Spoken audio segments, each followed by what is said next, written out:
پارادۆکس ڕەهەندە سیاسی و پۆزیتیڤ و نێگەتیڤەکان یان بۆ چوونە دژ بەیەکەکان دەخاتە بەرباس و تاوتویان دەکات.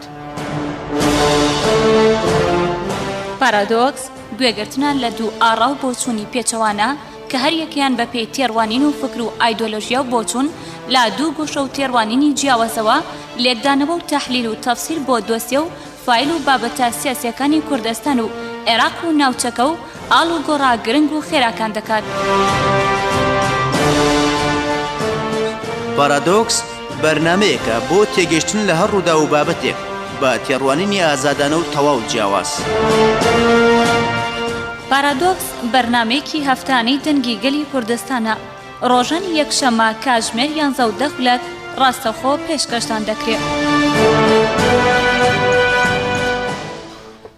بیسەرانی خۆشەویستی رادیۆی گەلی کوردستان، بەیانیتان باش. من ئەنوەر حوسێنم هاتمەوە خزمەتتان بۆ پێشکەشکردنی بەرنامەیەکی نوێی پارادۆکس بۆ قسەکردن لەسەر بارودۆخی سیاسی هەرێمی کوردستان. هەمومان نەزانین دوای پرۆسەی ڕیفراندۆم و 16 ئۆکتۆبەر بارودۆخی هەرێمی کوردستان تا دێ ڕوو لە خراپیەکە و پرۆسەی سیاسی نێوان لایەنە سیاسیەکان بە شکلێک لە شکلەکان پەچی کەوتووە و نەیتوانی و هەرێمی کوردستان لەو قەیرانانەی کە تێکەوتووە دەربازی بکە و لە هەمان کاتدا پەیوەندی یان دانووسانەکانی نێوان بەغدا و هەولێر چارەنووسێک ئاسۆکانی نادیارە و تا ئێستا هیچ کامیان نەگەیشتوونەتە ئاکامێکی جدی. لە ڕابردوودا لە چەند ڕۆژی ڕابردوودا ئێمە چەندین جارجۆمان لە پەیام و مەسجەکانی سەرۆکی حکوومەتی هەرێمی کوردستان بووە کە بۆ بەغدای ناردووە، بەڵام تا ئێستا وەڵامێکی پۆزتیڤ یا وەڵامێکی جدی نەدراوەتەوە، هەرچەندە باس لەوەکرێت کە دانووسانی نهێنی یا لیژنەی نهێنی هەبێ لە نێوان هەرێم و بەغدا و هەڵوێستی وڵاتانی دۆست بە تایبەتی ئەمریکا وڵاتانی یەکێتی ئەوروپا زۆر ڕوون نییە ئەگەرچی ئەم ماوەیە چەند سەردانی بەڕێزان جێگری سەرۆکی حکوومەت و سەرۆکی حکوومەت بۆ پاریس و بڕیارە لەم ڕۆژانەشدا بۆ ئەڵمانیا کۆبوونەوە لەگەڵ مێرکل و ماکرۆن هەبووە. ئایاوانە ئەتوانێت چی لە بارودۆخی سیاسی و ئابووری و ئەو قەیرانەی هەرێم تێکەوتۆ بگۆڕێ. هەرێمی کوردستان وەکو زۆر لە شارەزایان بەمانە ئابووری و سیاسیەکەوێ کە تووشی قەیران بووە و ئاسۆکانی دەرچوونی هێشتا وازوح و ڕوون نییە و ئایا پەیوەندیەکانی یەکێتی نیشتیمانی و پارتی دیموکراتی کوردستان دوان 16 ئۆکتۆبەر پەیوەندێکی ئاسایی و نۆرماڵە و ئەم پەیوەندیانە ئەکرێ ئاساییتر بکرێتەوە یان سەرکێشە بۆ ململانێ و قەیران و بۆ بارودۆخێکی نالەبار و هەموارتر بە تایبەتیەوەی کە میدیاکانی پارتی دیموکراتی کوردستان و میدیا سێبەرەکانی ئەیکەن بەرامبەر یەکێتی نیشتیمانی کوردستان ڕۆژانە بە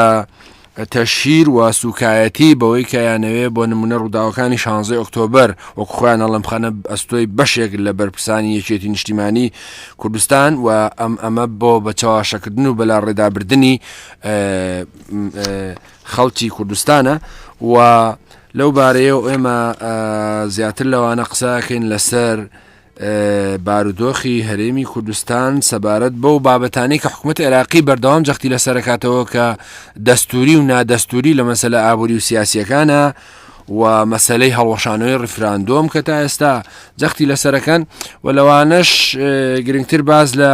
ئەوەکەین کە میدیاکانی هەرێمی کوردستان چەند ڕۆژێکە باز لەوەکەن کە بچنەوەی گۆڕان بە تایبەتی ئێوێ خۆپیشاندان بکات لە هەرێمی کوردستان. ئایا هەرێمی کوردستان بەرگەی وەگرێ خۆپیشاندان و ناڕەزایەتی و ئێترازی ئێستا خەڵک بێتە سەر شەقام وەی کە چەند ڕۆژەشایی بینین کە لە هەندێک لە شارۆچەکان شەقامەکان و ڕێگا سەرەکیەکانی خەڵک ئەگیرێ و باز لەوە کرێ کە یەکێتی نیشتیمانی کوردستان لەلایەن هەرێکە لە حکوومەتی تورکیا و ئێرانەوە داوای لێکراوە کە سەردانی ئەو وڵاتە بکە و یەکێتی نیشتیمانی کوردستان ئەم سەردانانە ئەکا و ئەتوانێ چ تەسیری هەبێ و لەوانش گرنگتر دوجار باسی کۆنگرەی یەکێتی نیشتیمانی کوردستانەکەین کەوا بڕیارە لە ساڵی داهاتووە بەسرێ و بەرپرسان یا سەرکردایەتی یەکێتی نیشتیمانی بۆ چوونێکیانەیە ئەڵەن هەڵبژارنەکانی داهاتوو ڕاستەوخۆ پەیوەندی و نیکاساتی بەیەکەوە هەیە کۆنگرەی یەکێتی و هەڵبژارنەکانی داهاتوو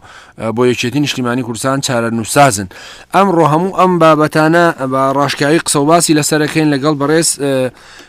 کاک فەرید ئەسەسەرد ئەندامی سەرکردایەتی یەکێتی نیشتیمانی کوردستان. کاک فەرید بەخێر بیت. زۆر سپاس. خۆش بێت. من قسەم زۆر کردووە بزانم کاک فەرید با سەرەتا لە پەیوەندیەکانی بەغا و هەرێمی کوردستانەوە دەست پێ بکەین دوای پرۆسی ڕیفراندۆم و 16 ئۆکتۆبر بەغدا جەخت لەسەر مەسەلەیەکی گرنگە کاتەوە ئەوش مەسەلەی دەستورە ئەڵێ بێ هەرێمی کوردستان لە چوارچێوەی دەستورە مامەڵە لەگەڵ بەغدا بکە و باز لە هەڵۆشانەوەی ڕیفراندۆمیشەکە و تا ئێستا هەموو مەسجانەش کە حکوومەتی هەرێمی کوردستان ئەینێرێ جوابێکی ڕوون و ئاشکرا و ئیجابی نەداوەتەوە یعنی بە بۆچوونی جەنابەت چۆن مامەڵە لەگەڵ بەغا بکرێ ئێستا ئەوەی کە هەیە دوو هەڵوێستی جیاوازە یەکیان هەڵوێستی حکوومەتی هەرێمی کوردستانە کە داوای دایلۆگەکات لە چوارچێوەی دەستورە بەو جۆرەی کە عێراق خۆی داوای کردووە دووەمیشیان هەڵوێستی حکوومەتی فدراڵە کە تا ئێستا خۆی ئەزێتەوە لە دایلۆگ و ئەو ئەجندەی تایبەتی خۆی هەیە کات خۆی لە ڕاستیدا لە قازانجی حکوومەتی هەرێمی کوردستان نانیە بەغدا خۆشی ئەوە ئەزانێت خەڵکی خۆشمان ئەوە ئەزانن و سووربوونی حکوومەتی هەرێم لەسەر دایلۆگ لە نزیکترین کاتدا بەڵگەی ئەوەیە کە هەم هەوڵی چارەسەرکردنی کێشەکان بات هەم کاتیش کاریگەری خۆی هەیە و ئەبێت ئەو کێشانی کە بە هەڵپەسێ دراوی لە ماوەی ئەو چەند ساڵە بە هەڵپەسێر دراوی ماونەتەوە لە بەغدا لەسەر مێزی گفتوگۆ چارەسەرێکی ڕیشەیان بۆ دابنرێت بۆ ئەوەی سەقامگیریەکی درێژخایەن قۆناغێکی سەقامگیری درێژخایەن لە نێوان هەردوولادە لە پەیوەندی نێوان هەردوولادا بێتە ئاراوە تا ئێستا هیچ هەنگاوێک نەنراوە لەم بارەیەوە هەنگاوەکان هەر ئەوەیە حکوومەتی هەرێم ئەڵێت من ئامادەم بۆ وتوێش بەغداش خۆی بێدەنگ کردووە مەرجی هەیە ئەڵێت یەکەم جار ئەم مەرجانە جێبەجێ بکەن لەسەروی هەمیانەوە مەسەلەی هەڵۆشانەوەی ڕیفراندۆم ئەنجە دەست بە وتوێژەکەین کاک فەرید پێ دوایە بۆچوونێ پێم وایە بۆچوونێکی جیاوازە بدرێت لە نێوان یەکێتی نیشتیمانی و پارتی دیموکراتی کوردستان یعنی پارتی دیموکراتی کوردستان پێی وایە بەقدرەوەی کە هەرێمی کوردستان بارودۆخی سیاسی و ئابووری خراپە بەغداش بە هەمان شێوە ئەو ڕەوشەی هەیە پێ دوای ئەو بۆچوونە تەندروستە لە کاتێکا بەغدا حکوومەتی عێراقی دەوڵەتە و بۆ نمونە کۆمەلگای نێودەوڵەتی بۆ نمونە ئەڵێن مەسەلەی فرۆشی نەوتی عێراقی شەفافە ڕەغمی ئەوەی کە گەندەڵی هەیە لە عێراقا و بۆ نمونە حکوومەتی عێراقی لەم دوایانە سەرکەوتین بەدەستێناوە بەسەر داعش و لە هەرێمی کوردستان سەرکەوتین بەدەستێناوە و پەیوەندی دیبلۆماسیەکانی لە ئاسی ناوچەی و نێودەوڵەتی سەرکەوتووە و حاصل عەبادی ئێستا کارکتەرێکی سەرکەوتووە ئەو بۆچوونە پێ دوایە بۆچوونێکی دروستە کە پارتی پێی وایە بەغداش بەقەدەر ئێمە کێشەیە یاخۆ دزینەوەیە لەو قەیرانەن کە لە هەرێمی کوردستان هەیە بەغدا کێشەی هەیە بە دڵنیایەوە بەڵام بەراورد ناکرێت لەگەڵ ئەو کێشانێک کە هەرێمی کوردستان تێکەوتووە ئەو کێشانێک کە ئێمە هەمانە زۆر زەحمەت چارەسەر کرد بەڵام ئەو کێشانێک کە بەغدا هەیەی ئەکرێت بە شێوازێکی تر و لە کاتێکی پێوانیدا چارەسەر بکرێت هەر بۆ نمونە ئێستا حکوومەتی عێراق حکوومەتێکە لە ڕووی سوپاییەوە توانیوەتی سەرکەوتن بەدەست بێنێت بەسەر هێزێکی دڵندەی وەکو داعش ئەو بە دڵنیایەوە ئەمەش بە هاوکاری هێزی پێشمەرگەی کوردستان بووە بەڵام ئەو زۆربەی زۆری ئەو ناوچانێک کە لەژێر دەسەڵاتی داعشا بوون بە دڵنیایەوە ئەو ناوچانن کە زۆربەی زۆری عەرەب نشین بووە لەبەرەوە حکوومەتی عێراق وەکو حکوومەتێکی براوەی جەنگ حسابی بۆ ئەکرێت ئەمە یەک دووەمیشیان ئێمە ئەزانین لە 2014 ئەتوانین قسەیەکی وا بکەن کە جێی سوپای عێراق و نزیک بوو لەوەی کە بەتەواوەتی بە هەڵۆشاوە حساب بکرێت لەبەرەوە ئەمە هونەرە کە دەوڵەتێک حکوومەتێک بتوانێت لە ماوەی 2 ساڵە سوپاسە لە نوێ دروست بکاتەوە و کارێکی وا بکات کە ئەم سوپایە هەموو ناوچەکان کە لە دەستیدا بوو وەریگرێتەوە و سەرکەوتنیش بەدەست بێنێت و هەژمۆنی خۆی بەسەر دوژمنەکەیدا کە داعشە بسەپێنێت جگەلەوە ئەم توانی لە ماوەیەکی پەیوانەییدا هێزێکی میلیشیاتی یاخود نیمچە میلیشیاتی بە ناوی حەشدی شعبیشەوە دابمەزرێنێت کە ئەمە بە هەردووچی هێزێکی زۆر گەورەی دروست کردو ئەگەر ئێمە لە ڕووی سوپاییەوە سەیری مەسەلەکە بکەین ئێستا عێراق یەکێکە لەو وڵاتانەی کە هێزێکی زۆر گەورەی هەیە لە ناوچەکە شارەزاییەکی زۆری هەیە لە شەڕی شارەکان و بە پێوانە سوپایەکان عێراق ئێستا بە 5ەم هێزی زەمینی لە جیهان ئەژمێت کاتێک کە بەراوردیش یەکەین لەگەڵ سوپای تورکیا سوپای تورکیا بە دڵنیایەوە بەهێزترە چەکدارتریشە بەڵام لە ئەوەی پێڵێن اقتحامی مدن هەڵکوتانە سەر شارەکان و گرتنی شارەکان لەشکرێکی زۆر کلۆڵە ئەوەی کە بەڵگەی ئەوەشە ئەوەیە کە سوپای تورکیا بە 3 تا 4 مانگ ئەنجەتوانی شارێکی بچووکی وەکو باب لە سووریا بە یارمەتی ئۆپۆزیسیۆنی چەکداری سووریا ئەنجە بگرێت لە کاتێکە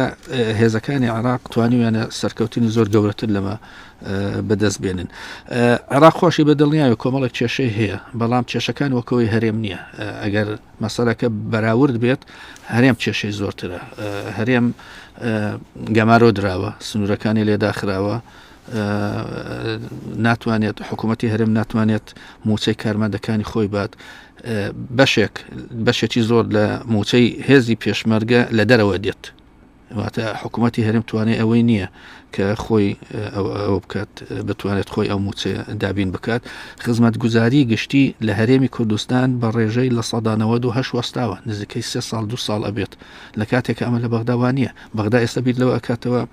کە بۆڕی نەوت و بۆڕی گاز بۆ شوێنەکانی تری عێراق ڕابچێشێت لەبەرەوە عێراق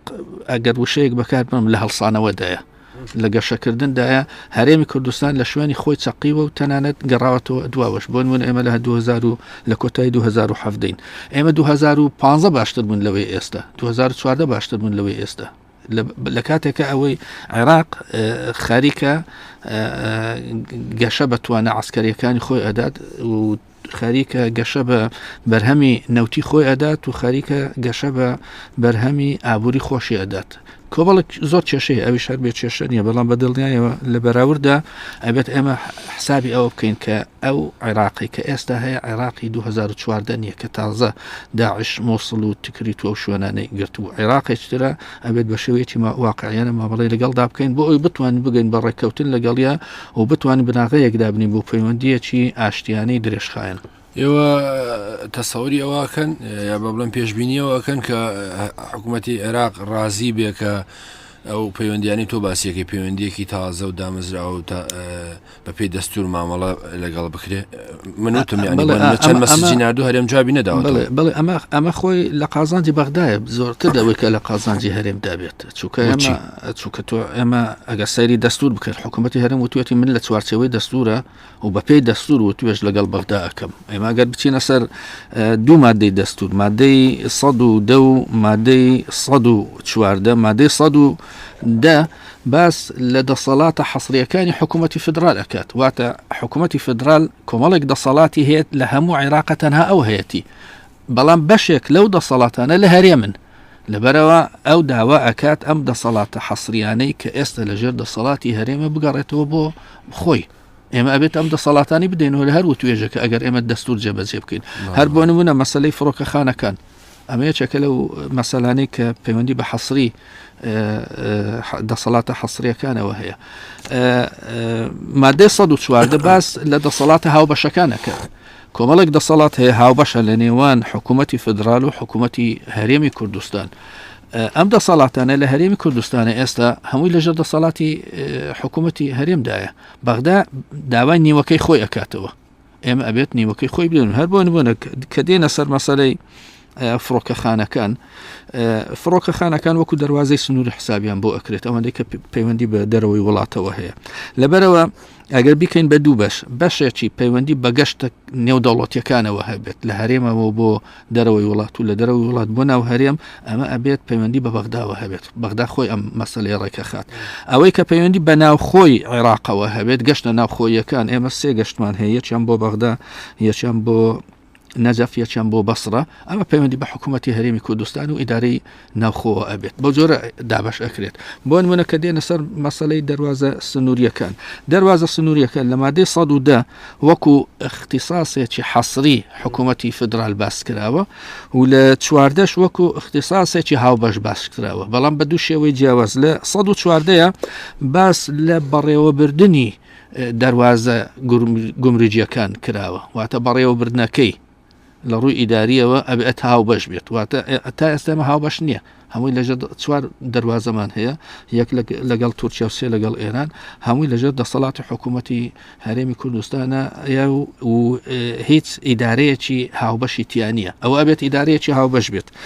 بە پێی مادەی 110 باس لەوە کراوە کە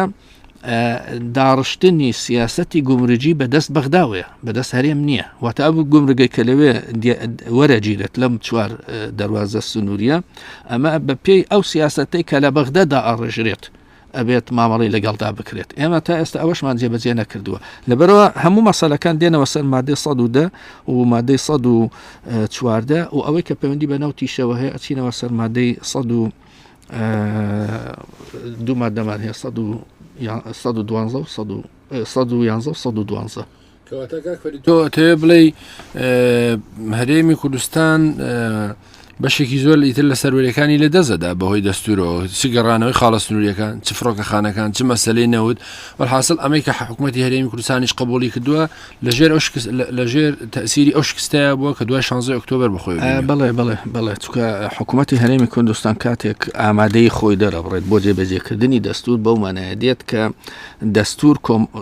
لە چەند مادەیەک پێک دێت بەشێکی زۆری قازانجی هەرێمی تایە و بەشێکی زۆریشی قازانجی بەغدای تایە ئێمە مافی خۆمان وەرەگرین لەو مادانەی کە پەیوەندی بە هەرێمی کوردستانەوە هەیە بەغداش ئەو ئەی کە دەستور دەسەڵاتەکانی بەوداوە بە هەرێم نەدا و ئەبێت وەری بگرێتەوە بەنسبەت بەغدا مەسەلەکە وەرگرتنەوەی دەسەڵاتەکانیەتی لە هەرێم من هات نمونەیەکە هێنمەوە بۆ نمونە شتێکەیە ئەتوان ناوی بنێن بودجەی فدرال بودجەی فدرال لە هەرێمیش هەر بەو جۆرە مامەڵی لەگەڵدا ئەکرێت بەڵام ڕەنگە لێرە ئێمە هەستی پێ نەکەین بۆ نمونە لە بەسڕا نەوت دەرەهێنرێت هەموو داهاتی نەوتەکە ئەچێت بۆ بەغدا گاز هەموو داهاتەکە ئەچێت بۆ بەغدا سەرپێچی ترافیک مروری خەڵک هەمووی کۆ ئەکرێتەوە لە هەموو پارێزگاکان ئەنێدرێت بۆ بەغدا باجی خان و بەرە و کۆمەڵێک باجی ئەوانە هەمووی لەو پارێزگانە کۆ ئەکرێتەوە هەمووی ئەچێت بۆ بەغدا هەموو پارێزگاکان بەشدارن لە دەوڵەمەندکردنی بودجەی فدرال پاشەوەی کە پارەکە هەمووی لە بەغدا کۆ ئەبێتەوە پاشان جارێشکە دابش ئەکرێتەوە هەر پارێزگایەک بە شێوەی بودجەی ماگانە یاخود ساڵانە یاخود بە شێوەی موچە ئەگەڕێتەوە بۆ پشتی خۆی ئێمە لە هەرێمی کوردستان هیچمان نەناردووە بۆ بەغدا هیچ یعنی ئێمە بەشدار نین لە دەوڵەمەندکردنی بودجەی فدرال عێراق ئەوێت ئێمەش بەشدار بین لەمە و ئەگەر ئێمە دەستور جێبەجێ بکەیت ئەبێت ئەم بەندە جێبەجێ بکەین بۆ نمونە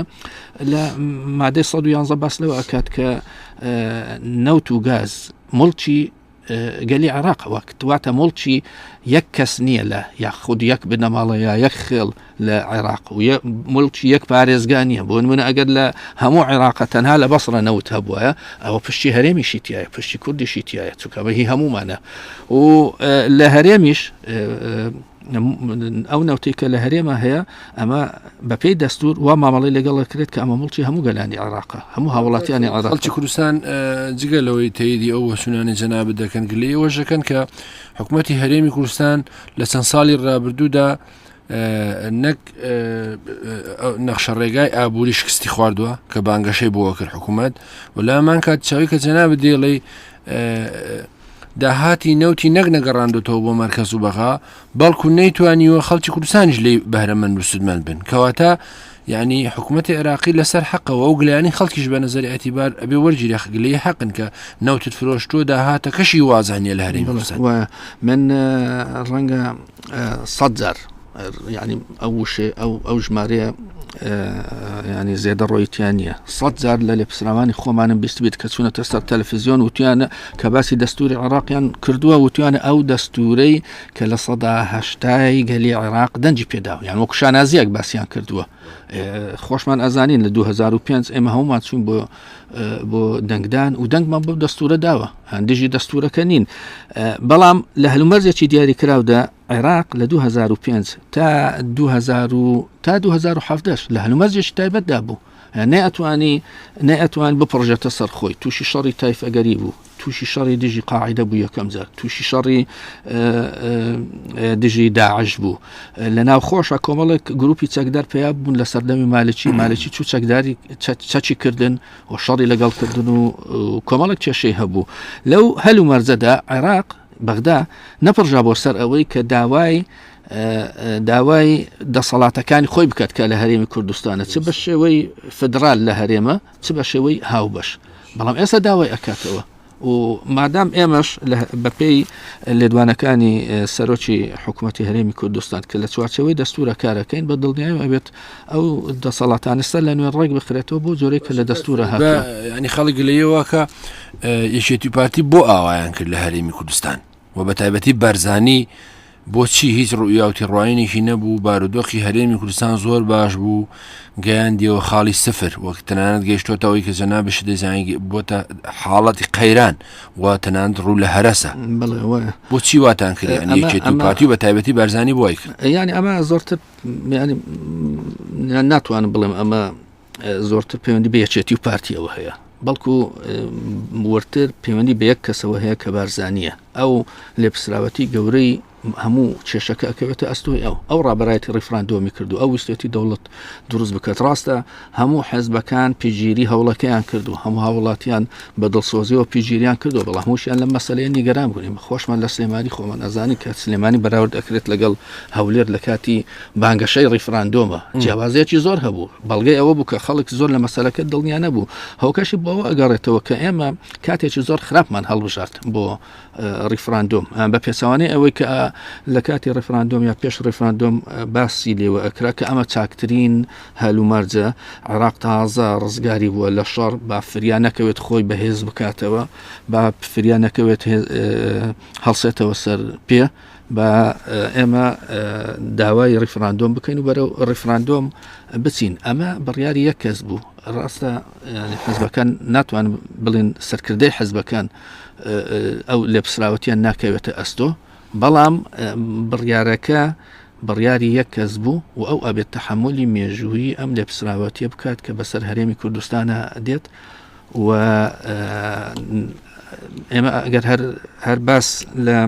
لێدوانەکانی 2014 بکەن کە هێزی پێشمەرگە چوو بە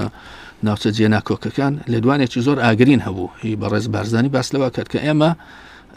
لەمە لە باسی مادێ 140 ناکەن مادێ 140 کۆتایی هات ئەوە جێبەجێمان کرد ئێستا هەرێم دیسان ئەبێت بچێتەوە بەغدا شاندی هەرێم باس لە مادێ 140 بکاتەوە سەر لە نوێ و ئەو کاتێک کە ئەم لێدوانە ئاگرینە درا هەموو ناوچەکە جێناکۆکەکەن لەژێر دەسەڵاتی هێزی پێشمەرگەی کوردستان دابوون ئێستا هیچ ناوچەیەکی جێناکۆک لەژێر دەسەڵاتی هێزی پێشمەرگەی کوردستانە نییە ئەمە تەنگبینیە خوێندنەوەی هەڵەیە بۆ ڕووداوەکان و تێنەگەیشتنی هاوسەنجی هێزە لێکدانەوەی چەوتە سەبارەت بە ڕەوشی ڕووداوەکان تێنەگەیشتنە لە هەموو مەسەلەکان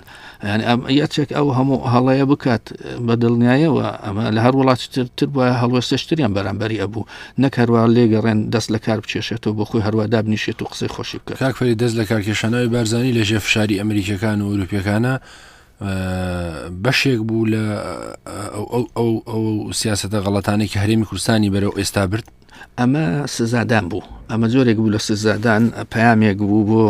هەموو سەرکردەکانی هەرێمی کوردستان ئەو سەرکردەی کە هەڵە ئەکات ئەو سەرکردەی کە کێشە دروست دەکات ئەو سەرکردەی کە نازانێت بڕیار بدات و ناتوانێت بڕیاری دروست بدات ئەبێت لە دەسەڵات لاچێت دەستا و دەستی دەسەڵات ناکە پەرلەمان داخە ئەو هەموو کێشەی دروست کردووە شیاوی ئەوە نییە کە لەسەر ئەو کورسیە بمێنێتەوە کە ئەو لەسەری دانیشتووە لەبەرەوە ئەمە هەم سزادان بوو هەم لە کار خستن بوو هەم لە کار کێشانە بووی کێشەیەک نییە لە مەسەلەکە یان هەرچۆنێک وەسی بکەین هەمووی ڕاست دەرەچێت بەڵام بە دڵنیاییەوە من پێم وایە هەرێم پاش سەرکردە کاریزمایەکان ئەتوانێت باشتر خۆی بگونجێنێت ئەتوان بڕیاری دروست بدات و ئەتوانێت پەیوەندیەکانی سەر لە نوێ لەسەر بنەمایەکی تەندروست دابڕێژێتەوە. پێ دوایە ینی حکوومەت ئێستا کە زۆرتر وڵاتێک توکانی ئەمریکا و یەکێتی ئەوروپا زۆرتر مخاتەبەیە با بڵێم زۆرتر دیالۆگەکانیان لەگەڵ قوبات تاڵەبانی و نێچیروان بارزانیە وەکو بەدیلی بارزانیە بینن مەسعود بارزانی پێ دوایە ئەوە مەسجێکە بۆی کە بیانەوێ مامەڵە لەگەڵ حکوومەتی هەرێمی کوردستان بکەن و دەستگیرۆیی بکەن و پشتیوانی لێ بکەن یانەوەی کە بەردەوام ماکرۆن و لەم ڕۆژانە شەوا بڕیارە وەفدی حکوومەتی هەرێمی کوردستان مێرکڵ ببینن پێ دوایە ئەوانە توانێت پشتیوانی لە هەرێمی کوردستان بکە بۆ سەرکەوتنی دانووسانەکانیانەوەی کە داوای لایانی سێمەکرێ حکوومەتی هەرێمی کوردستان داوای لایانی سێمەکە بۆ بەشداربوون لە دانووسان و مفاوەزات. ئێمە مامەڵە لەگەڵ دوو فاکتەرەکەین، یەکیان فاکتەری نێودوڵەتیە، یەکیان فاکتەری ناوچەیە. لە 1992 فاکتەری نێودوڵەتی بوو کە پشگیری ئێمەی کرد و ئەو هەلومەرجەی کە ئەو کات هاتە ئاراوە و بووە هۆی هەڵبژاردن و پێکەنانی حکوومەتی هەرێم و پەیدابوونی هەرێمی کوردستان ئەمە لە ڕێگای فاکتەری نێودوڵەتیەوە بوو. واتە فاکتەری نێودوڵەتی لە هەلومەرجێکی دیاریکراودا ئەتوانێت ڕۆڵی خۆی بجێڕێت. بەڵام لە 2017 فاکتەری ناوچەی کاریگەری زۆر گەوری هەبوو. فاکتەری ناوچەیی کاریگەری هەبوو لە گەمارەودانی هەرێمی کوردستان لە تانک هەڵچنین بە حکوومەتی هەرێمی کوردستان و شکست پێهێنانی ڕێفراندۆم و هەنگاونان بەرەو سربەخۆیی. ڕەنگەمە زۆرتر پەیوەندی بە سیاسەتی نێودوڵەتیەوە هەبێ بە دڵنیاییەوە، چونکە لە 1992 کاتێک کە فاکتەری نێودوڵەتی پێشگیری گەلی کوردستانی کرد لەو نەهامەتی کە ئەو کاتە تێکەوت بوو، ئامانجەکە نەگەشت بوونە ڕادەی گۆڕینی نەخشەی سیاسی ناوچەکە. لەبەرەوە کێشەیەکی ئەو تۆ نەبوو، مەسەلەکە خراە قاڵبی مرۆڤایەتیەوە. بەڵام ئەم جاریان نەتوانرا و نەشئەکرا بخرێتە قاڵبی مرۆڤایەتیەوە، چکە مەسەلەکە مەسەلەی مرۆڤایەتی نەبوو بەڵکو مەسەلەی سیاسی بوو. ئەمە یەک دووەمیشیان هەرێمی کوردستان هەنگاوێکی زووتر لە کاتی خۆی ئەویش کارکردن بوو بۆ گۆڕینی نەخشەی سیاسی ڕۆژهەڵاتی ناوەڕاست کە ئەمە هەم لە ناوچەکە پەسەند نەکرا، هەم لە کۆمەلگای نێودوڵەتی پەسەند نەکرا و بۆ ئەنجامە گەیشت کە خۆمان بینیمە. باش کاک فەرید، بەڕێز باڤێڵ تاڵەبانی چاوپێکەوتنێکی لەگەڵ ڕۆژنامەی تەلەگرافی بەریتانی کردووە، لەوێ ئەڵێ لە کاتی ڕیفراندۆم باز لە ڕێکەوتنێک لەگەڵ ئەمریکیەکانەکە کە ڕێکەوتنێک کراوە لەگەڵ ئەمریکیەکان بۆ دواخستنی ڕیفراندۆم و ئەم ڕێکەوتنە گوایە پیشانی بارزانیش دراوە، بەڵام بارزانی قبولی نەکردووە و ئاکامەکەی ئەمەی لێکەوتەوە. بەڵێ من نازم کامیان ینی چکە ئەوەندە ئەهاتن و باسی مەسەلەکانیان کە نازم ئەو یان لەم مەسەلەیەدا باسی چی ئەکات. ئەگەر ئەو باسی نامەکەی تێلەرسۆن بکات ئەوە بە دڵنیایەوە ئێستا ئێمە ئاگادانە، بەڵام کاتی خۆی نەمە نەزانی کە نامەیەک هاتووە و کۆمەڵێک قازانجی زۆر چاچی بۆ گەلی کوردستان تیابوو بە مەرجێک ڕیفراندۆم دوا بخرێت، کاتێکی گونجاوتری بۆ دیاری بکرێت و دەست بە دایلۆگ بکرێت لە نێوان حکوومەتی هەرێم و حکوومەتی بەغدا. ئەو کاتە حکوومەتی بەغدا ئامادەیەکی زۆری تیابوو بۆ دەست بەرداربوون تەنانەت لە بەشێک لە دەسەڵاتە حەسریەکانی خۆی کە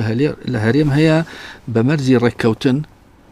لەگەڵ حکوومەتی هەرێمی کوردستان. ئێستا مەسەلەکە پێچەوانە بۆ تۆ هاتۆتە سەر ئەوەی کە خۆی ئەدزێتەوە، حکوومەتی هەرێم هەوڵی ئەوە ئەدات کە بچێت بۆ بەغداد و ڕێککەوتنێک بکات کە بەدڵنیاییەوە لە دەستدانی ژمارەیەکی زۆر لە دەسەڵاتەکانی حکوومەتی هەرێمی کوردستانی تایە. ئەگەرم باس لەم نامەیە بکات بە دڵنیایەوە ئێمە ئەتوانین تا ئەندازەیەکی زۆر بیشوپێنین کە وەکو بەڵێنەکەی بەلفۆرە بۆ جوولەکە کە بووە هۆی دروستکردنی دەوڵەتی، هۆی بەرزانیەوە لە دەستمان چوو. بەڵێ بەهۆی بەرزانیەوە لە دەستمان چوو و کەس نازانێت جارێشکە ئەمە ئەگەڕێتەوە یاخود ناگەڕێتەوە. بەڵام کاک فەرید هێشتا پارتی بە تایبەتی میدیای پارتی و خودی بارزانیش یعنی نەک هەر باز لەوە ناکەن کە دەرفەت و هەلێکی مێژووی گەورەی ئەوەی کە وەکو بەڵێنی بەلفۆر بۆ جوولەکان دراوە لەلایەن ئەمریکاوە ئەوان بوونە هۆی ئەوەی کە لە دەست بدرێ و هەرێمی کوردستان بگەڕێتەوە سەرەتای دوای ڕاپەڕین و بدایەتی نەوەتەکان و بارودۆخی ئابووری هەرێمی کوردستان خراپ تێکچێ، نەک ئەوانە ناخەنە ئەستۆی خۆیان، بەڵکو بەرزانی لە دوای لابردنی لە پۆستی سەرۆکی هەرێم کوردستان دووجار بە ڕسمی قسێکردووە لە هەردوو جارەکە سەرکردایەتی یا خۆکو خۆی ناوێ بە بەشێک لە سەرکردایەتیەکی تۆمەتبارەکە بۆی خیانەتیان کردووە و ئەو هۆکارەی ئەو فاکتەر بۆ بە هەرێمی کوردستان باز لەوە ناکا کە گوێی لە ئەمریکیەکان نەگرتووە، باز لەوە ناکا کە نامەکەی تیلرسۆنی ئاشکرا نەکردووە، باز لەوە ناکا کە حساباتی لەسەر دەنگی خەڵک کەرکوو بۆچوونی هێزە سیاسیەکان نەکردو باز لەوە ناکە کە پەرلەمانی داخست باز لەوە ناکە کە چەندین ڕۆژنامەنووسیرۆ کراوە لەژێر دەسەڵاتەکەی باز لەوە ناکە کە مەسەلەی ناشەفافێتی نەوت هەبووە باز لەوە ناکە کە پۆستەکەی چەند ساڵ بە ناشەرعی و نایاسایی بەڕێوە بردووە یعنی پێویست نییە یەکێتی نیشتیمانی کوردستان بە تایبەتی لە ئێستای وەڵام بەمانە باتەوە بۆ نمونە لە کەرکووک 50 پێشمەرگەی یەکێتی نیشتیمانی کوردستان شەهید بووە لەسەر دەستی فازڵ بەرواری فەرماندەی هێزی ئاڵتونی بەغدا کە پارتیە ئێوە نابێت لەو بارەی قسە بکەن و خەڵک لەیەوەش لە یەکێتی نیشتیمانیەکە ئەڵێ یەکێتی نیشتیمانی کوردستان ڕاستە ڕەخنەی هەبوو لە ڕیفراندۆم قسەی و بەڵام لە شوێنێک بە بەرزانی نەوت لێرەوە لەگەڵ نین بۆ خۆت تەحمولی مەسئولیاتی ئەو قەیران و ئەو موسیبەتانە وایە ئەمە یەکێکە لەو کەم و کوڕیانەی کە ئێستا تووشی یەکێتی بووە بەڵام زۆرتر ئەمە پەیوەندی بە باری ناوخۆی یەکێتیەوە هەیە یان لە کاتێکی زۆر خراپە ئەم مەسەلەی هاتۆتە ئاراوە کە ڕەوشی ناوخۆیی پەیوەندیەکانی ناو یەکێتی باش نییە ئەمە یەکێکە لەو مەسەلانە بەڵام لە هەموو حاڵەتێکدا پۆستی فەرماندەیی گشتی هێزی پێشمەرگەی کوردستان ئەمە لای ئێمە نەبووە لای بەڕێز بارزانی بووە ئەو بەرپرسە لە هەر سەرکەوتنێک کە لە شەڕەکانە بەدەست ئەهات ئەگەر بەدەست بەهاتایە و بەرپرسە لە هەر شکستێک کە ئەو کە لە سایەی فەرماندەیی ئەوە دێتە دی کاتێک کە باس لە خیانەت ئەکرێت هەر وڵاتێکە کاتێک کە ئەچێت بۆ شەڕ و تووشی خیانەت ئەبێت لە بەرەکانی شەڕ پاش شەڕ دادگەدا ئەندرێت بەڵگەکان کۆ ئەکرێنەوە ئەوانەی کە تۆمەتبارن بانک هێشت ئەکرێن بۆ ئەو دادگای و ئەبێت سزای خۆیان بن لەبەرەوەی شتێک نییە ناوی خیانەتە تەنانەت نەبارزانی نە حکوومەتی هەرێمی کوردستان نەهێزی پێشمەرگە هیچ دادگایشی دانەناوە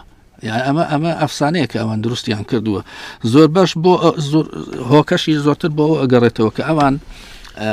ڕیفراندۆم شکستی هێنا ناوچەکان لە دەست چون ناوچە جێناکۆکەکان هەموو ئۆباڵەکە ئەکەوێتە ئەستۆی بارزانیەوە کە ئەم بڕیارەی داوە هەم لە ڕووی عسکەریەوە هەم لە ڕووی سیاسیەوە لەبەرەوە بە دوای لایەنێک ئەگەڕێن بڵێن ئەمە هۆکەی شکستەکەیە بۆ نمونە ئەگەر ئێمە وەکو یەکێتی هۆی شکستەکە بین خۆ ئێمە هۆی شکستەکە نەبووین لە مەخمور هۆی شکست نەبووین لە شنگال نزیکەی بەقەت دەوڵەتێکی وەکو لوبنان بە فەرمانی فەرماندەی گشتی هێزی پێشمەرگە بڕیار دراوە کە بکشێنەوە بەبێ شەڕ هیچ هۆیەکیش نەبوو تەنانەت هێڕشیشیان لەسەر نەبووە لە کاتێکە لە تەلوەرد شەڕێک بۆ ماوەی 5 ساعات ئەنجام دراوە هێزی پێشمەرگە قارەمانانە بەرگری کردووە پاشەوەی کە زانرا بەرگەی ئەم هێرشە ناگیرێت پەیوەندی بە سەروی خۆیانەوە کردووە کاتێک کە لەشکر لە ئارادابێت چکەوانی کە لەوێ بوون هەمان سەر بە لەشکری نیزامی بوون لەشکری نیزامی لە خۆیەوە پاشەکشە ناکات پەیوەندی بە سەروی خۆیەوە ئەکات سەروی خۆی فەرمانی پێ ئەدات کە بکشێتەوە یاخود هەر بمێنێتەوە لەوێ ئەوانەی کە لە هەموو بەرەکانیش بوون هەر پابند بوون بە مەسەرەیە و لە خۆشیانەوە بەرەکانی جەنجیان بەجێ نەهێشتووە و ئینسیحابێکی منەظەمیان کردووە هەم بۆ پاراستنی شار لە وێران بوون هەم بۆ ئەوەی ژیانی پێشمەرگەکانی بارودۆخی کەرکوو بارودۆخێکی تایبەتە و بەهۆی ئەوەی کە ئێستا لە فەراغێکی با بڵێم قانونی یا با بڵێم پارێزگارێکی کورد کە بێ لەو پۆستەیە بێ نییە بەشێک لە ئەندامانی ئەنجومەنی پارێزگای کەرکوو هۆکارەکەی گەڕنێنەوە بۆ پارتی ئەڵێن لیستی برایەتی کە 11 ئەندامی سەر بە پارتی دیموکراتی کوردستان ئامادە نین بە ناوی ئەوەی کە کەرکوو داگیر کراوە بێن کۆبوونەوە بکەن بۆی پارێزگارێکی نوێ هەڵبژێرن کەچی پارتی دیموکراتی کوردستان ئامادەیە جێگیری پارێزگارەکەی لە مووسڵ دەوام کە لەژێر دەستی حکوومەتی عێراقی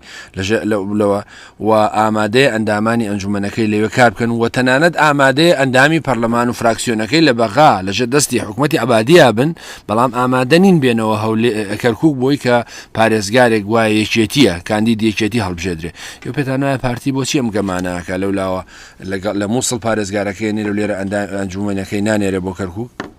یەکێ لە ناخۆشترین هەڵوێستەکان کە پارتی زۆر جار ئەینوێنێت ئەوەیە کە مافەداتە خۆی هەموو شتێک بکات مافەداتە خۆی کە هێز بنێرێت بۆ شوێنێک هێز بچێشێتەوە وتوێژی نهێنی بکات شان بنێرێت دوور لە حەزبەکان بەبێ پرسکردن لە حەزبەکان نامە دێت کەسی لێ ئەگەدار ناکرێتەوە بڕیار ئەدرێت بەبێ ئەوەی بڕیار لە لایەنەکان ئاگادار بکرێنەوە ئەمە جۆرێکە لە تاکەڕەوی کە بەکەڵکی ئەم سەردەمە نایەت و بە دڵنیایەوە هەر ئەم تاکەڕەویەش بوو کە کێشەیەکی گەورەی لە هەرێمی کوردستان دروست کرد و بە دڵنیایە بەردەوامبوونی ئەم تاکەڕەویە هەم بۆ خودی پارتی خراپە هەم بۆ پرۆسەی سیاسی لە هەرێمی کوردستان کاکفەریدەوە کەی بەنیازن ینی پارێزگارێکی کاندیدی خۆتان کە پۆستی یەکێتی نیشتیمانی کوردستانە دابنێن ئەخۆی ئێستا کەرکووک لە هەلومەرجش تایبەتدایان ئەم هەلومەرجەی کە لەوێ لە ئارادای وەکو هەلومەرجی شوێنەکانی تر نییە بۆ نمونە لە سلێمانی لە ماوەی 24 ساعتە پارێزگار گۆڕاو یە چێشکە دانرا بەڵام هەموو بەدەست ئێمە نییە کەرکووک بەشێکە لە ناوچە جێناکۆکەکان و پابەندە بە بڕیاری بە مادەی 23 کە جێبەجێ نەکراوە لەوێ و بەشێکی زۆری پەیوەندی بە خودی کەرکوچیەکانەوە هەیە کە ئەمەیان جێبەجێ نەکرێت باشترە بەڵام بەدڵنیای هەرەکەن پارتی ناکەن چاوەڕی پارتی ناکەن هەر کاتێک دەرفەتێکە بوو ئێمە پێمان باشە هەلی ئەوەی کە بوونی پۆستەکە بۆ کوردێک بمێنێتەوە ئەمەدەی پێمان بکرێت هەوڵی ئەوادێن کە ئەمە لە دەست کورد نەدرێت و کارێکی شواشەکەین کە ئاشتی هەر بگەڕێتەوە بۆ کەرکووک هەرچەند هەلومەرجەکە لەوێ تا ئەندازەیەکی زۆر باشە بەڵام پێویستمان بەوە هەیە کە ڕێککەوتنێکی سێقۆڵی هێزی پێشمەرگە ئەمریکیەکان هێزەکانی عراق لە ناوخۆی کەرکووک بکرێت بۆ ڕێکخستنی شێوەی تەواجودی هێزی پێشمەرگە لە ناو کەرکووک و تەواجودی هێزەکانی عراق و هێزەکانی ئەمریکا لەوێ ئەمە تا ئەندازەیەک شتێکی وا لە ئارادەیە بەڵام ماوە جێبەجێ بکرێت کاک فەرید باسمان لە پەیوەندیەکانی هەرێم بەغدا کرد بەڵام گرفتێکی سەرەکی هەرەوە نییە کە ئێمە پەیوەندیەکانمان لەگە بەغدا خراپە بەڵکو لە ئاسی ناوخۆشدا پەیوەندیەکانی هێزە سیاسەکان زۆر خراپە بە تایبەتی گۆڕان و کۆمەڵی ئیسلامی گلەیی و نەقدی زۆریان لە پارتی دیموکراتی کوردستان هەیە و لە چەند ڕۆژی ڕابردوودا بەڕێز مامۆستا عەلی باپیر ڕایگەیان بۆ موسیبەتانی کە بەسەر هەرێمی کوردستانە هاتووە بارزانی بوو کەچی هێشتا واز ناهێنێ ینی لەو خطاب و وتارانەیەدا و پەیوەندیەکێتی و پارتیش پەیوەندیەکی زۆر باش نییە ینی وا چاوەڕوان نەکرێت لە داهاتووە باش بێ بە تایبەتی پارتی زۆر جار لە میدیاکانی قسە لەسەرەوە کە ڕێکەوتن ناوی استراتیژی هەڵەوەشێننەوە ینی هێستا چانسێک ما بۆ یەکێتی و پارتی سەر لە نوێ حکوومەتی تازە دروستکەن کە لە کاتێکە ئۆپۆزیسیۆنەکانتان گۆڕان و کۆمەڵی ئیسلامی و لیستە تازەکانی کە دروست بوون داوای حکوومەتی کاتیەکەن ئێمە هەڵوێست خۆمە لەم بارەوە دەربڕی بوو ئێمە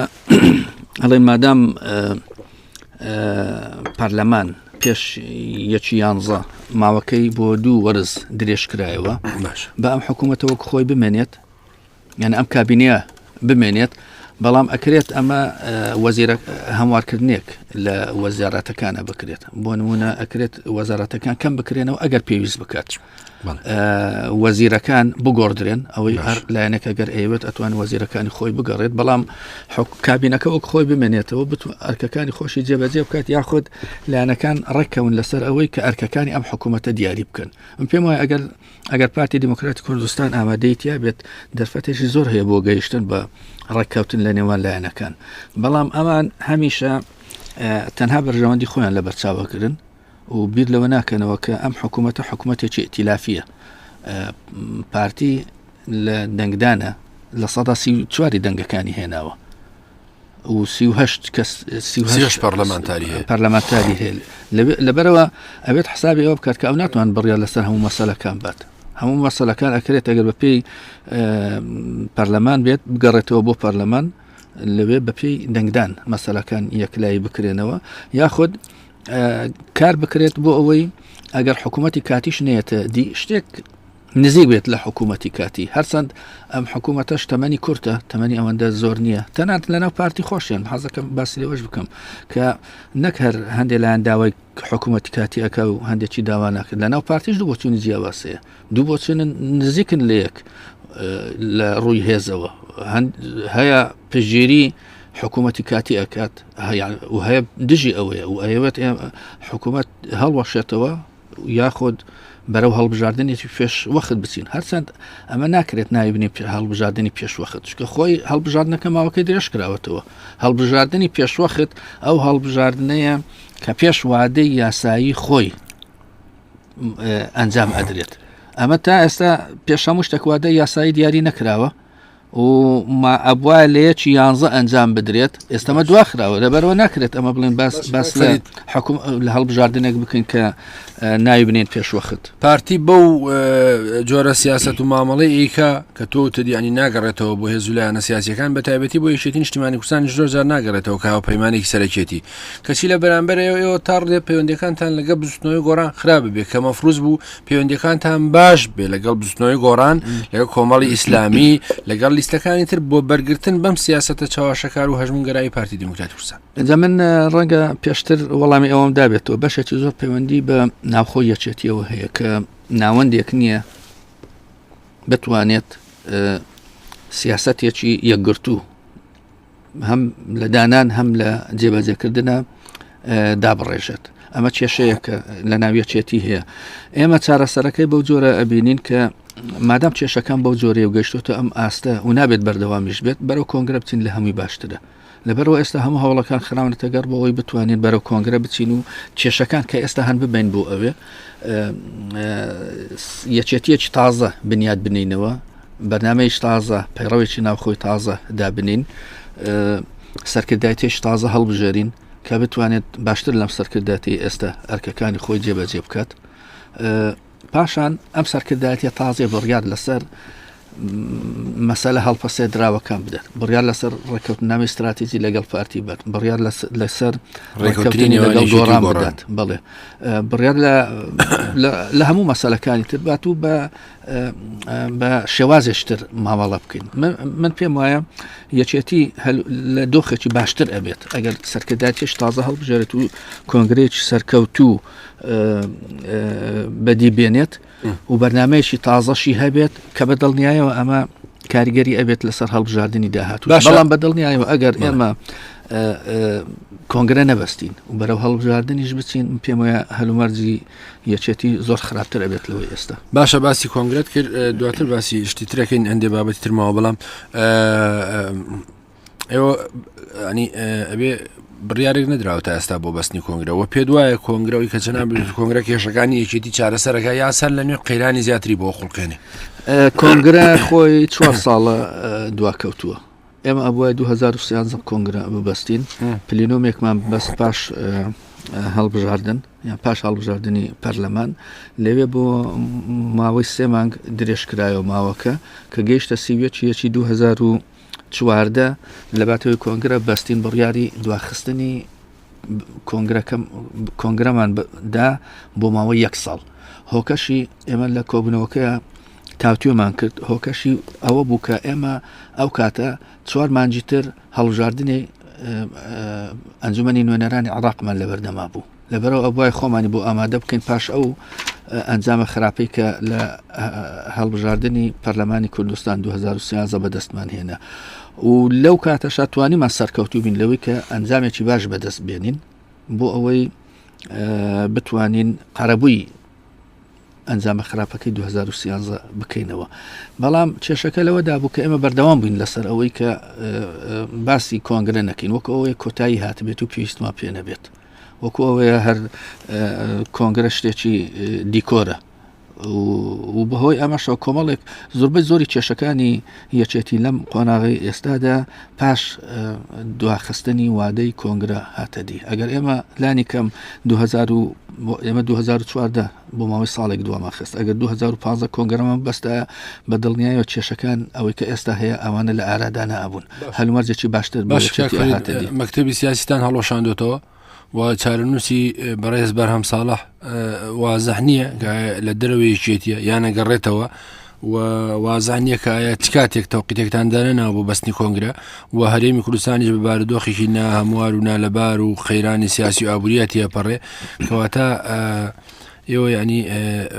چۆن ئەم کەیسانە هەموو یەکلاکەنەوە ئەگەر کۆنگرە بەسراوە ئەگەر کۆنگرە نەبەسرێ نا ئەگەر کۆنگرە نەبەسترێت بە دڵنیایەوە هەلومەرزەکە خراپتر ئەبێت زۆر لەوەی ئێستا خراپتر ئەبێت دوو بەرابەر و سێ بەرابەر و چوار بەرابەر لەبەرەوە ناکرێت ئێمە لەوە زیاتر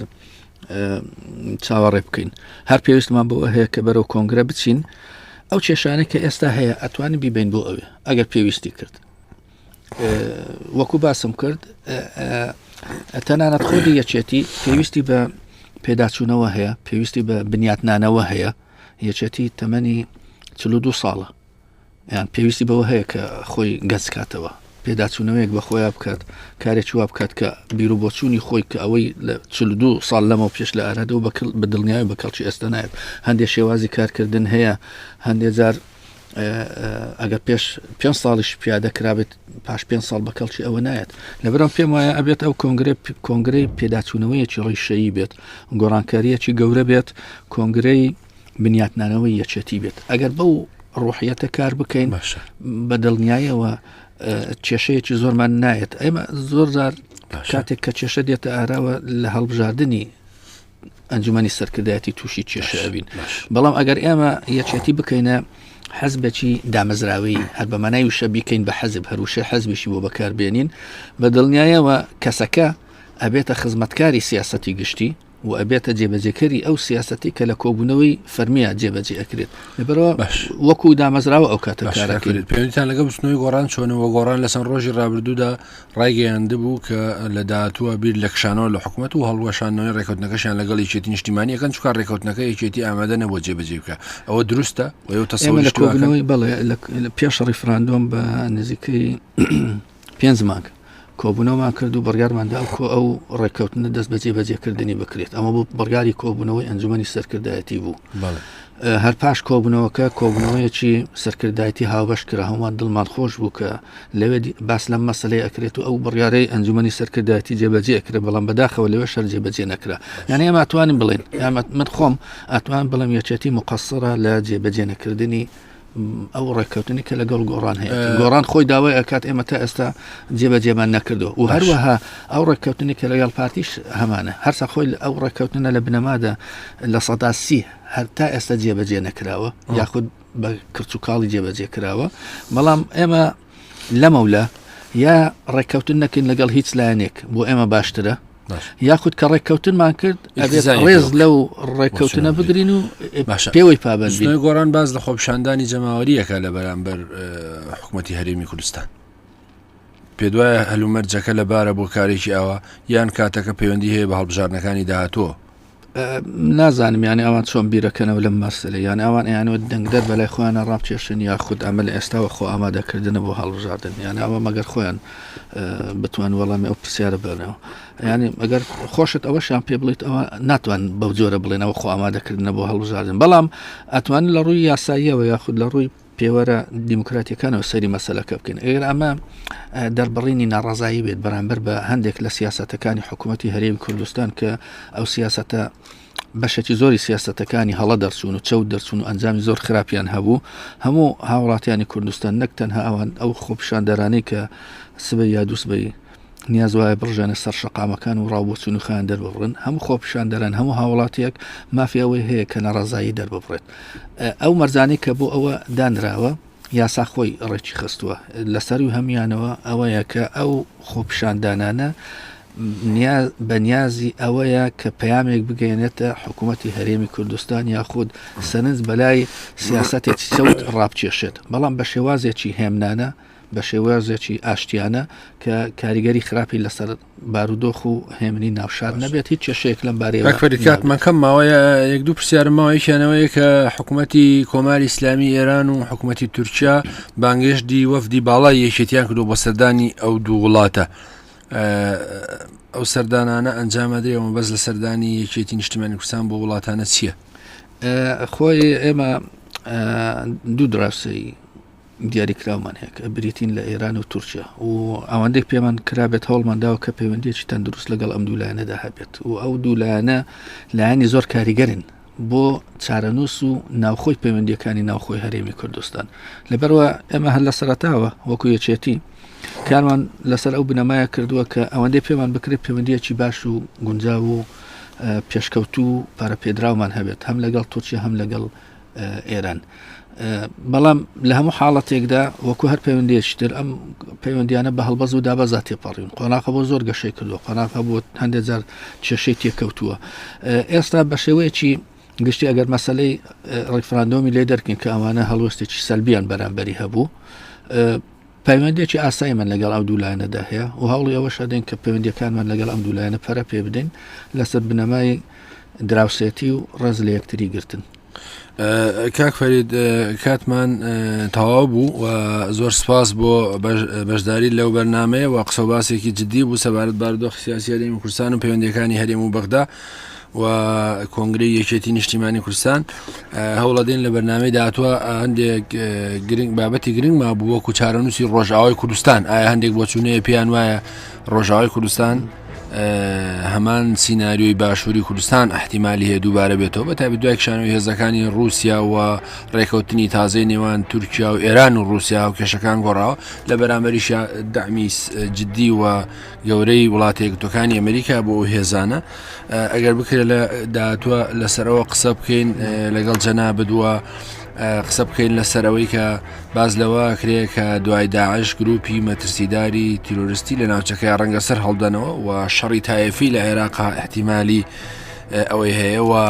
هەڵوێستی تازەی وڵاتە یەکگرتووەکانی ئەمریکا بە تایبەتی لە مەسەلەی قودس و ترامپ و ململانەکانی نێوان عەرەبستانی سعودی و کۆماری ئیسلامی ئێران لە یەمەن و لوبنان و سووریا و ئەوانە چەنەوە وەکو زروفی مۆزوعی کە جەنابەت باس کرد ئەتوانێت کاریگەری هەبێت لەسەر داهاتووی هەرێمی کوردستان و لەو هەڵدێر و شکستی کە ئێستا هەیە بیباتەوە سەرەوە و ڕزگاری بکە. و سپاس بۆ بیسەرانی رادیۆی گەلی کوردستان کە ئەمڕۆ گوێبیستی ئێمە بوون لە بەرنامەی پارادۆکس لەگەڵ بەڕێز فەرید ئەسەد ئەندامی سەرکردایەتی یەکێتی نیشتیمانی کوردستان تا بەرنامەی داهاتوو. کاتێک خۆش.